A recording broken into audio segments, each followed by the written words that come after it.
High friends, welcome to my channel. आज मी तांदूळ व मुगाची डाळ वापरून खीर बनवत आहे। चला तर मग बघूया। त्यासाठी आपल्याला लागणार आहे 1 वाटी तांदूळ व अर्धी वाटी मुगाची डाळ।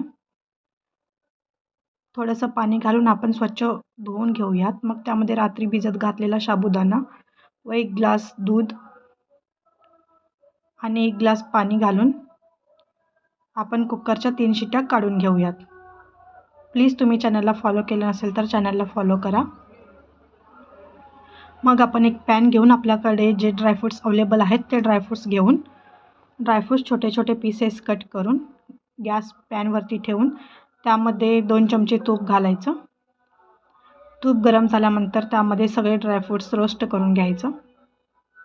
सगळे ड्रायफ्रूट्स एकदा रोस्ट झाले तर एका बाउलमध्ये काढून घेऊन मी इथे 1 वाटी साखर यूज केलेला आहे। तुम्हाला गूळ घालायचं असेल तरी तुम्ही घालू शकता। तुम्हाला जसं गोड आवडेल तसं तुम्ही घालू शकता। मी इथे साखर यूज केलेला आहे। पूर्ण कलर चेंज होईपर्यंत तिथे मी गॅसवरती परतून घेत आहे। तोपर्यंत आपलं कुकर थंड झालेलं आहे। मी एका कढईमध्ये हे सगळं मिश्रण काढून घेतलं आहे आणि कढई गॅसवरती ठेवून जे साखर आहे ते यामध्ये मिक्स केले आहे आणि जे आपण ड्रायफ्रूट्स रोस्ट करून घेतले होते ते ड्रायफ्रूट्स यामध्ये घालून थोडं विलायची पावडर घालून हे मिश्रण 2 ते 3 मिनिट गॅसवरती परतून घ्यायचं। 2 चमचे तूप घालायचं।